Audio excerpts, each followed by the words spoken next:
Doug doing a quick tutorial on how to add scores and how to add other elements of game day operations through the administrative back end. So we're on this screen, that's the opening screen, men's side, identified here by men's there. And we're going to log in by clicking on administrator login. We've given you your username and passwords there. So that is the interface that's going to open there, Site Administrator. I'm just going to make that a little bit bigger just so we can see what's going on. By default, because we entered from the men's side of the website, it's on the Rugby Canada University Sevens men's. We're in the 2014 season. That's all by default. If we want to go to the women's side, we go to Pick Site. We'll show you that in a moment. Quite simply, to add game scores, we come down to the menu and add game scores right there. Click on that link.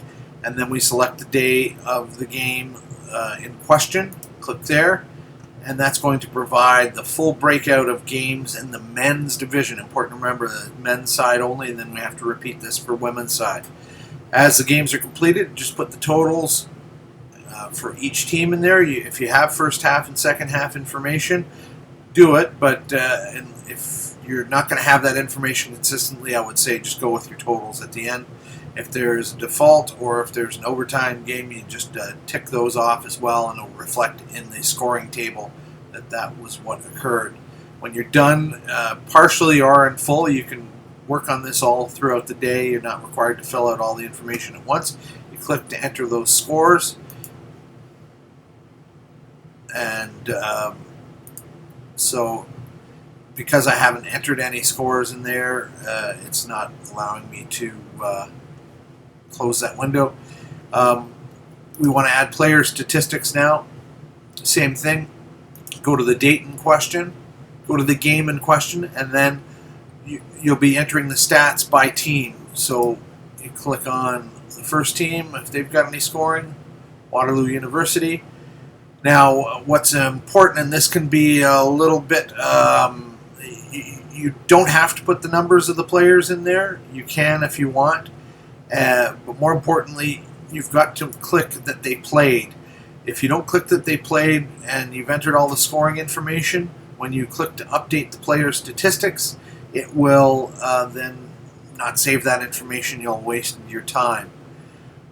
Scoring categories: try, drop goal, penalty kick, and then for whatever reason, I've asked them to change this before, it's conversion is over here by itself. You add in a value of the number of tries that they've scored. Don't add in 5 points for a try. That would give 5 tries. You just put in 1 try, 2 drop goals, 3 penalty kicks, and then the math will be done by the scoring tabulator.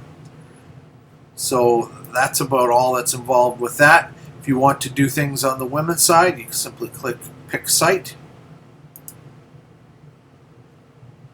And you'll notice there was a change in the background. The website in the background also flipped over to the women's side.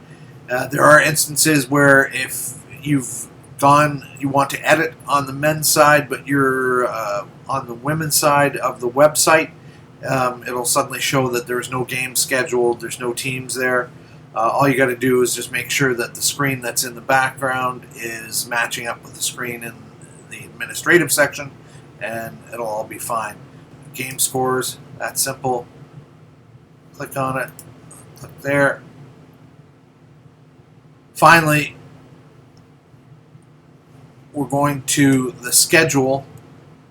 As you get through day 2, you're going to know that things are going to be changing when you get into the playoff rounds. Right now we have 7th playing 2nd. Once you know that information, click on Edit, and what you're going to do is enter the actual teams from their pools here, so home and away, and then what you need to do is just erase by deleting 2nd and 7th, and then click down to submit changes to this game, and then that will allow you to update the schedule in real time, and people will be able to see that, and that's a real important feature. People want to know what's going on there. So I think that's about it. Hope that helps, and that's it for now.